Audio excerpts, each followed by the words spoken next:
Sixth class. Today we are going to start first chapter from history and book name is Our Past First. Before starting our chapter, welcome to my YouTube channel स्कूली ज्ञान। स्कूली ज्ञान से जुड़ी हर update को पाने के लिए सब्सक्राइब करें हमारा चैनल और लेटेस्ट अपडेट पाने के लिए बेल आइकन को प्रेस करना ना भूलें। जैसा कि आज हम चैप्टर फर्स्ट के बारे में डिस्कस करेंगे और चैप्टर का टाइटल या हम बोले चैप्टर का जो नेम है वो है what, where, how and when. सबको पता है ये जो आपके सामने जो WH वर्ड्स हैं इनका मीन्स क्या होता है, और फिर भी नहीं पता तो देन आई विल टेल कि इनका मीन्स क्या होता है या फिर इनका यूजेस क्या होता है, ये सारे हम बताएंगे। लेकिन ये हिस्ट्री में क्यों काम आते हैं या हिस्ट्री में क्यों हम इसके बारे में डिस्कस करेंगे, वो सबसे इम्पॉर्टेंट थिंग है। तो सबको अब हम बताएंगे कि लाइक व्हाट का मीन्स क्या होता है, वेयर का मीन्स क्या होता है, हाउ का मीन्स एंड व्हेन का मीन्स। नॉर्मली हम लोग बात करें कहीं पे भी हम लोग यूज़ करें व्हाट मीन्स क्या होता है, ठीक है, इस मीन्स व्हाट मीन्स क्या। और वेयर का अगर हम लोग बात करें तो वेयर होता है कहाँ, is means we are talking about the place. And how, तो हाउ इज एज यूजल हम लोग जो बोलते हैं हाउ मीन्स कैसे। फॉर एग्जांपल आप लोगों ने देखा होगा हाउ आर यू, ठीक है, तो ये मतलब ये बिलोंग करता है कि लाइक रीज़न पूछता है या फिर आप किस पोजीशन में या किस कंडीशंस में हो, ठीक है। देन लास्ट वन व्हेन, मतलब कब, मतलब it's talking about the time. तो मतलब what, where and how and when, ये तीनों ही हमारे हिस्ट्री का मोस्ट इंपॉर्टेंट क्वेश्चंस हैं, या बोल सकते हैं हमारे हिस्ट्री के अंदर इससे रिलेटेड क्वेश्चंस लाइक पूछे जाते हैं, या बोल सकते हैं इसके ऊपर हमारी हिस्ट्री डिपेंड होती है। अभी हमारे चैप्टर के अंदर ऐसा क्यों दिया हुआ है, या चैप्टर में हम लोग क्यों डिस्कस कर रहे हैं, या हमारे हिस्ट्री के अंदर ये चैप्टर क्यों इंक्लूड किया गया है, वो सारी डिस्कशन हम इसमें देखेंगे, क्यों ये सारी चीज़ें इसमें बताई गई हैं। तो स्टार्ट करते हैं हमारा चैप्टर जो जिसका टाइटल है what, where and how and when. Okay, इसमें फर्स्टली आपको दिया हुआ है चैप्टर फर्स्ट। अब इसमें हम लोग सबसे पहले अच्छा वन मोर थिंग हम लोग डिस्कस करेंगे चैप्टर में जो भी रहेगा वो वट एवर, तो हम लोग लाइन टू लाइन का डिस्कस करेंगे ताकि आप लोगों को एक्सप्लेनेशंस में प्रॉब्लम ना है, इवन ऑल्सो अंडरस्टैंडिंग में प्रॉब्लम ना है। इवन आपको ये पता रहे कि लाइक हम लोग कहाँ क्या डिस्कस कर रहे हैं या किस पर्टिकुलर लाइन का मीन्स क्या है, ठीक है। अभी यहाँ पे रसीदा क्वेश्चन से पर्टिकुलर कोई लड़की है जो क्वेश्चन पुटअप करती है, क्या पुटअप करती है, रसीदा सेट रीडिंग द न्यूज़पेपर, ठीक है। रसीदा एक लड़की है जो बैठ के न्यूज़पेपर रीड कर रही थी। Suddenly her eyes fell on the small headlines, ठीक है, अचानक उसकी क्या आंखें और बोल सकते हैं पर्टिकुलर उसकी नज़रें कहाँ जाती है, छोटी सी हेडलाइन के ऊपर जाती है। क्या जाती है, 100 years ago, ठीक है, मतलब उसकी जो लाइन उसमें जो आंखें थी वो या नज़रें थी कहाँ पहुँचती है, एक लाइन टाइटल पे या हेडलाइन पे जिसमें लिखा हुआ था 100 year ago, मतलब 100 साल पहले। तो फिर उसने आगे नेक्स्ट क्या देखा, how she wondered could anyone know what happen so many years ago, मतलब उसने वो क्यों वंडर थी, क्यों आश्चर्य में थी, या उसको अचानक शॉक क्यों हुआ, क्योंकि बिकॉज उसने जब पढ़ा 100 year एगो तो उसके आगे उसने क्या माइंड में आया क्वेश्चन कि हम लोग कैसे जानते हैं 100 साल पहले की चीज़, या 100 साल पहले क्या हुआ था हम लोग को कैसे पता। मतलब उसके दिमाग में क्वेश्चन आया, या फिर बोल सकते हैं तरह से उसके माइंड में क्वेश्चन ब्लैंक हुआ, ठीक है। उसी से रिलेटेड हम नीचे इसके बारे में डिस्कशन दिया हुआ है, या नीचे बोल सकते हैं इसका एक्सप्लेनेशन दिया हुआ है इस क्वेश्चन से रिलेटेड, या उसके लड़की जो थी या गर्ल थी उसके माइंड में जो आया था उससे रिलेटेड। नेक्स्ट दिया हुआ है फाइंड आउट व्हाट हैपन, ठीक है, मतलब सिंपल से थिंक है कि लाइक उसने जो भी डिस्कस किया या जो भी उसने देखा पर्टिकुलर कि लाइक 100 year एगो, तो उसमें उसने देखा कि अब वो उसके बारे में क्या कर रही है, लाइक उसका निकाल रही, कंक्लूजन निकाल रही है या रिजल्ट निकाल रही है। वो क्या निकाल रही है, yesterday you could listen to radio, watch television, read and newspaper, ठीक है। तो मतलब फाइंड आउट व्हाट हैपन का मतलब कि क्या हुआ था उसके बारे में आप क्या करो, फाइंडिंग करो या ढूंढो। तो आप लोगों ने मतलब नॉर्मल आपने देखा होगा कल कुछ मतलब कोई भी एक्टिविटी की हो, डजेंट मैटर, इसमें इसने दे रखा है कि रेडियो सुना होगा, टीवी देखा होगा, न्यूज़पेपर पढ़े होंगे, तो आप लोगों ने ये कुछ नहीं किया होगा। लेकिन मे भी हो सकता है ऐसी ही कोई एक्टिविटी करी हो, मान लो आपने खेलने का कोई काम किया हो, या फिर हो सकता है मे भी आपने ऐसा कोई काम किया हो जो आपके पास्ट से रिलेटेड है, मतलब जो आप कर चुके हो। तो आगे नेक्स्ट बोला last year ask somebody who remember, ठीक है, मतलब जो आपने पिछले साल जो किया वो किस किस को याद है। मतलब फॉर एग्जांपल के लिए हम लोग बात करें कि पिछले साल क्या हुआ। फॉर एग्जांपल अभी हमारा जो ईयर चल रहा है 2021 चल रहा है, तो 2021 से पहले जो 2020 था उसके अंदर आप लोगों ने क्या क्या किया, उससे रिलेटेड आपसे क्वेश्चन पूछा गया कि लाइक आपने क्या क्या किया, ठीक है। तो उससे तो आपको रिमेंबर है कि आपको याद है, तो कुछ बोलेंगे हाँ याद है, कुछ बोलेंगे नहीं या थोड़ा थोड़ा याद है। आगे बोला गया है but what about long long ago से मतलब मान लो आपसे पूछ लिया जाए कि 2021 के अंदर आप हो, लेकिन आपने 2000 के अंदर क्या किया था, मतलब अप्रॉक्स 20 ईयर्स एगो पहले आपने क्या किया था या पर्टिकुलर आपकी क्या क्या एक्टिविटीज़ थी। तो मे बी 100 में से 99% लोगों का जो आंसर होगा वो यही होगा, आई डोंट नो या आई डोंट रिमेंबर, ठीक है। मतलब मुझे नहीं पता या मुझे याद नहीं है। तो अब आता है let us see how it can be done, ठीक है। मतलब अब हमको क्या देखना है या हम लोग क्या देखेंगे कि ये सब चीज़ें कैसे हुई। मतलब 100 साल पहले वाली चीज़ भी कैसे याद है, 1000 साल पहले वाली चीज़ भी कैसे याद है। मतलब कहने के मीन्स 100 ईयर्स एगो जो भी हुआ, 1000 ईयर्स एगो जो भी हुआ, मतलब हमारे को वो सब चीज़ें कैसे रिमेंबर है या कैसे याद है, इसके बारे में डिस्कस करेंगे। फिर नेक्स्ट है आगे दिया हुआ है what can we know about the past. मतलब हम लोग पास्ट के बारे में क्या जानते हैं या पर्टिकुलर हम लोग पास्ट के बारे में क्या क्या चीज़ें हमारे को पता है, वो सारी चीज़ें हम लोग इसमें देखेंगे या हम लोग उसके बारे में डिस्कस करेंगे। तो इसमें दिया गया है there are several things we can find out. मतलब अगर हम लोग फाइंड करने की कोशिश करें, ढूंढने की कोशिश करें, तो बहुत सारी चीज़ें हैं ढूंढने के लिए पास्ट के अंदर। और अगर प्रेजेंट की बात करें तो प्रेजेंट में बहुत सारी चीज़ें हैं। अब वो क्या क्या चीज़ें हैं वो देख लेते हैं। व्हाट पीपल एट, मतलब लोग क्या खाते थे। The kind of clothes they war, मतलब किस टाइप के कपड़े वो पहना करते थे या कैसे कपड़े उनको वो पहनते थे। The houses in which they lived, मतलब कौन से घरों के अंदर या किस तरीके के घर जो हुआ करते थे उसके अंदर रहते थे। We can find out about the lives of hunters, herders, farmers, rulers, merchants, trades, craft persons, artist, musicians और साइंटिस्ट, ठीक है। मतलब इसने क्या बोला है, अगर हम चाहें तो किस किस के बारे में फाइंड कर सकते हैं। हंटर्स जो शिकार करते हैं उनकी लाइफ स्टाइल उनके बारे में, हर्डर्स जो चराते मतलब पशुओं या जानवरों को चराते हैं उनके बारे में। फिर फार्मर्स की बात करें किसानों के बारे में। रूलर्स जो बोलते हैं ना लाइक राजा वगैरह या किंग हुआ करते थे उस टाइम पे, उनके बारे में। मर्चेंट्स की बात करें तो मतलब जो उस टाइम पे व्यापार किया करते थे, व्यापारी वगैरह होते थे उनके बारे में।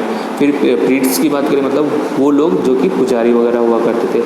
क्राफ्ट्स जो कि क्या कला वगैरह के बारे में जानते थे, ठीक है। इसके अलावा आर्टिस्ट मतलब जो आर्ट वगैरह जानते थे, फॉर एग्जांपल के लिए म्यूज़िक वगैरह बजाना या पर्टिकुलर दूसरी एक्टिविटीज़ जो आती है इसके अंदर, ठीक है। फिर आता है म्यूजिशियंस वगैरह हो गया, जैसे म्यूजिशियन मतलब जो गीत वगैरह बजाते थे, हारमोनियम वगैरह हो गए, वीणा वगैरह हो गया, उस तरीके से। साइंटिस्ट जो कि तरह तरह की खोज किया करते थे। तो मतलब यहाँ पे क्या बोला गया कि अगर हम लोग पास्ट के बारे में डिस्कस करना चाहें या स्टडी करना चाहें तो बहुत बड़ा हमारे पास या बहुत ह्यूज क्राइटेरिया है, मतलब बहुत बड़ी लेवल पे हम लोग स्टडी कर सकते हैं। आगे क्या बोला गया है, we can also find out about the games children played the story they heard the place they saw the song and they sang. मतलब क्या बोला कि अगर हम लोग इसके अलावा फाइंड करें या और भी हम लोग चीज़ें ढूंढने की कोशिश करें तो हमारे सामने क्या होगा कि गेम्स जो बच्चे हैं जो गेम्स वगैरह प्ले करते हैं, गेम्स खेलते हैं बच्चे वगैरह जो होते हैं, कुछ बच्चे जो हैं स्टोरी वगैरह जिन्होंने सुनी होगी, कुछ लोग क्या करते हैं उस स्टोरी को सुनी हुई मतलब प्लेज मतलब फॉर एग्जाम्पल नाटक वगैरह जो होते हैं वो देखा होगा, किसी ने कोई सॉन्ग गाते हुए सुना होगा। मतलब कहने के मीन्स यहाँ पे हमारे पास फाइंड करने के लिए बहुत सारी चीज़ें होती हैं, चाहे वो बच्चों का खेलना हो, चाहे बच्चों की स्टोरीज़ हो, चाहे बच्चों ने जो नाटक वगैरह देखे वो हो, चाहे बच्चों के थ्रू गाए हुए कोई गाने हो या कोई सॉन्ग वगैरह हो।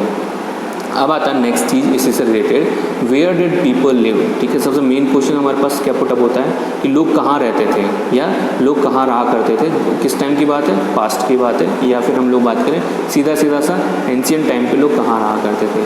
तो मोस्टली अगर हम लोग लेके चलें तो लोग बाग पहले कहाँ रहते थे, क्योंकि पहले हाईवे होता नहीं था, कॉलोनीज़ होती नहीं थी, ठीक है, पर्टिकुलर सिटीज़ वगैरह होती नहीं थी, तो लोग बाग या तो जंगल में रहते थे या नदी के किनारे रहते थे, ठीक है। और इसके पीछे कारण क्या था कि वहाँ पे इजी गोइंग बोलते हैं फ्रूट्स वगैरह या फूड वगैरह इजी गोइंग मिल जाते थे, आसानी से मिल जाया करते थे। अब हम लोग देखेंगे अगले, find the river Narmada on map, ठीक है। ये हम लोग बाद में डिस्कस करेंगे, मैप के ऊपर नर्मदा नदी के बारे में देखना वगैरह, ठीक है। लेकिन हम लोग देख लेते हैं कि यहाँ पे सबसे फर्स्ट जो डिस्कस किया गया है वो नर्मदा रिवर के लिए किया गया है कि लाइक नर्मदा रिवर पे क्या हुआ करता था या फिर नर्मदा रिवर पे लोग कैसे बसे हुए थे, ठीक है। अब आगे बात करेंगे, people have lived along the banks of river और फॉर सेवरल 100,000 ईयर्स। मतलब अगर हम लोग बात करें, जैसे मैंने बताया था कि लोग पहले या तो जंगल में या नदी किनारे रहते थे, तो नर्मदा जो पर्टिकुलर रिवर का नेम है, तो लोग इसके पर्टिकुलर किनारे या बोल सकते हैं, या उसके बोल सकते हैं आसपास के एरिया में रहा करते थे, चाहे हम हज़ारों साल पहले की बात करें, चाहे 100 ईयर्स एगो की बात करें। Some of earliest people who lived here were skilled, ठीक है। हम उसमें से कुछ लोग ऐसे थे स्किल्ड थे। स्किल्ड मतलब होता है क्या होता है, किस चीज़ में परफेक्ट होना, मतलब माहिर हो जाना, ठीक है। मतलब फॉर एग्जांपल के लिए क्रिकेटर है, उसको अच्छे से क्रिकेट खेलना आता है, फुटबॉलर है, उसको अच्छे से फुटबॉल खेलना आता है, हॉकी जो प्ले करता है उसे अच्छे से हॉकी खेलना आता है, तो वो स्किल्ड हो जाता है, मतलब उसमें वो परफेक्ट हो जाता है। तो उसमें से कुछ लोग थे वो स्किल्ड थे, जैसे गैदर मतलब इकट्ठा करना होता है, कि आज भी हम लोग देखते हैं जैसे किसान क्या करता है, खेती बाड़ी करता है, खेती बाड़ी करने के बाद जो उसके पास एक्स्ट्रा बच जाता है अनाज जो भी होता है, फूड ग्रेन वगैरह, जिसमें गेहूँ बाजरा वगैरह कुछ भी मान लो, तो वो क्या करता है उसको इकट्ठा करता है, ठीक है। और इकट्ठा करने के साथ साथ वो क्या करता है, लाइक उसको मार्केट में बेचता है। लेकिन मेन पहले पर्पस क्या हुआ करता था, पहले लोगों को मार्केट के बारे में नहीं पता था, लोग क्या करते थे, सिर्फ इकट्ठा किया करते थे, ठीक है। That is the people who gathered their food, ठीक है। ये आई गया कि ये वो लोग हुआ करते थे जो फूड इकट्ठा किया करते थे।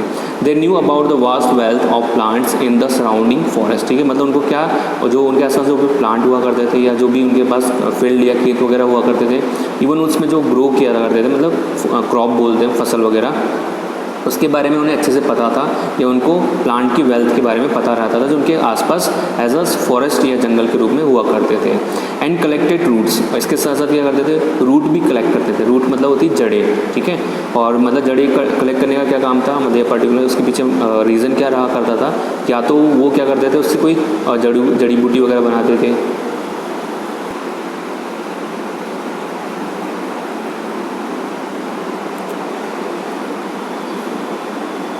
Okay, people who gather their food, मतलब वो लोग जो कि क्या करते थे, फूड इकट्ठा किया करते थे, या बोल सकते हैं एक तरह से वो लोग जो कि अनाज इकट्ठा किया करते हैं। फूड में मतलब कुछ भी हो सकता है, फूड ग्रेन्स भी हो सकती है, फ्रूट्स भी हो सकते हैं, वॉट, लेकिन वो लोग जो कि इकट्ठा करने का काम किया करते थे। क्यों करते थे, तो उसका आगे हम डिस्कस करेंगे। They knew about the vast wealth of plants in surrounding forest, मतलब वो लोग क्या करते थे, वो जानते थे कि उनके आसपास जो प्लांट्स हैं उनकी क्या इंपॉर्टेंस है, स्पेशली जो फॉरेस्ट थे उनके लिए। एंड द कलेक्टेड रूट्स, इसके साथ साथ वो फ्रूट्स वगैरह के साथ, या बोलते थे फूड वगैरह जो होते थे उनके साथ वो रूट भी इकट्ठा करते हैं, मतलब जड़ वगैरह भी इकट्ठा करते थे। उसके पीछे दो कारण था। पहला रीज़न तो हम लोग बात करें तो ये था कि लाइक वो उनका काम क्या था कि लाइक रूट से लाइक जड़ी बूटी बोल सकते हैं, मेडिसिन वगैरह बनाया करते थे।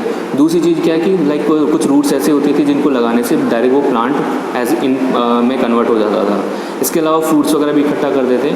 एंड इसके साथ साथ वो प्रोडक्ट जो कि लाइक कहाँ से मिलते हैं, लाइक फॉरेस्ट या जंगल से मिला करते थे, वो भी सारी चीज़ें किया करते थे।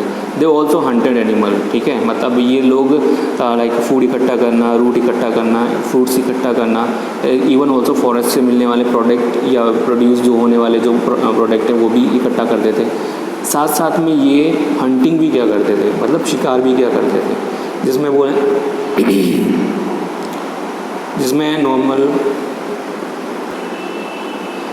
नॉर्मल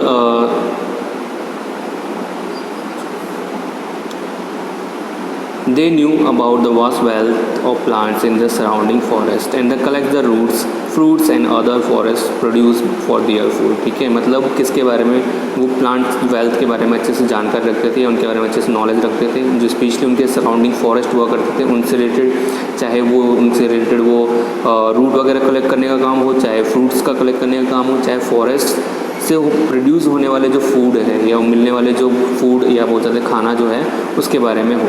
इसके साथ साथ वो क्या करते थे, दे ऑल्सो हंटेड एनिमल्स, मतलब शिकार भी किया करते थे जानवरों का, ठीक है। जो वेजिटेरियन थे वो फ्रूट्स वगैरह या फिर बोलते थे इसके अलावा जो दूसरी चीज़ें होती हैं वेजिटेरियन फूड वो खाया करते थे। जो नॉन वेजिटेरियन थे वो क्या करते थे, शिकार करके एनिमल्स वगैरह को ईट किया करते थे। फिर नेक्स्ट दिया हुआ है, now find the Sulaiman and the next दिया हुआ है, now find the Sulaiman and Kirthar hills to the north west. ठीक है, अगर हम डिस्कस करेंगे इन सब के बारे में पर्टिकुलर, तो किसके बारे में, लाइक सुलेमान और किरतार हिल्स मतलब लाइक पहाड़ी वगैरह हो गया, या एक तरह से रॉक माउंटेन्स वगैरह हो गए, उनको बोलेंगे। ठीक है, तो नॉर्थ ईस्ट की बात करें तो यहाँ क्या दिया हुआ है कि some of the areas where the women and man first begin to grow crops such as the wheat and barley about the 8,000 year ago are located here. मतलब अगर हम लोग इन एरिया की बात करें तो यहाँ पे बोला जाता है कि वुमेन्स और मैन ऐसे मतलब कहने मीन्स ह्यूमन बींग ने फर्स्ट टाइम यहीं पे वीट और या पर्टिकुलर बात करें बार्ले जो है उगाया था यहाँ पे, और लगभग 8,000 साल पहले की बात है, या बोल सकते हैं सीधे सीधे 8,000 ईयर्स एगो की पहले की ये बात है कि वुमेन्स और मैंस ने मिलकर यहाँ पे क्या किया था, ग्रो किया था, क्रॉप्स वगैरह या फसल वगैरह उगाई थी यहाँ पे। आगे बोला गया people also begin the rearing animals, इसके साथ साथ मतलब फसल लगाने के साथ साथ इन लोगों ने एनिमल वगैरह को भी रेयरिंग किया, मतलब उनको चराना वगैरह, उनको पालन, मतलब एज अ एनिमल हस्बेंड्री, मतलब पशुपालन वगैरह भी यहाँ पे किया गया, जिसमें देखा है शिप हो गई, गोट हो गई, कैटल हो गए, एंड लिव्ड इन विलेजेस। ठीक है, मतलब इन्होंने प्रॉपर सेटलमेंट करना स्टार्ट कर दिया था, चाहे वो एनिमल्स को एज अ एनिमल हस्बेंड्री मतलब पशुपालन करके हो, चाहे फसल लगा के हो, जिसमें आपके ships locate the Garo hills to the north east and the Vindhyas in central India. अगर इसके बेसिस पे बात करें या इन एरिया की बात करें तो यहाँ पे क्या हुआ था, these were some of other areas where the agriculture develop. मतलब ये दूसरे, मतलब अगर हम लोग बात जस्ट डिस्कस किया था सुलेमान और किरतार हिल्स, इनसे अगर हम बात करें तो दूसरे जो एरिया था वो कौन सा था, यही एरिया थे जहाँ पे एग्रीकल्चर डेवलप हुई थी या एग्रीकल्चर ग्रो की गई थी। The places where the rice and the first grown are the to the north of the Vindhyas. मतलब अगर हम लोग बात करें प्लेसेस के हिसाब से या जगह के हिसाब से, तो फर्स्टली जहाँ पे ग्रोथ की गई थी, फसल लगाई गई थी या क्रॉप लगाई गई थी, वो आपके नॉर्थ एरिया था या नॉर्थ का पार्ट था, जो कि विंध्यास हम लोग बोल सकते हैं, जिसको जाना जाता है। ठीक है, फिर इसके बाद में हम लोग डिस्कस करेंगे इसके आगे कंटिन्यू।